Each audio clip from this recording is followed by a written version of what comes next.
امریکی دارالحکومت Washington D C برف باری اور سخت سردی کی لپیٹ میں ہے۔ برف باری کا یہ سلسلہ اتوار کی رات شروع ہوا اور پیر کی دوپہر تک تقریباً 8 انچ برف گر چکی ہے اور محکمہ موسمیات کے مطابق مزید کئی گھنٹے برف گرنے کا امکان ہے۔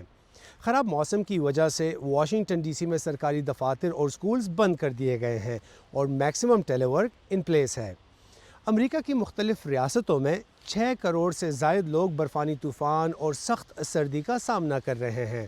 بعض ریاستوں میں شدید برف باری کی وجہ سے شاہراہیں بند ہیں، سینکڑوں فلائٹس کینسل ہوئی ہیں اور حکام لوگوں کو سفر سے گریز کی ہدایت کر رہے ہیں۔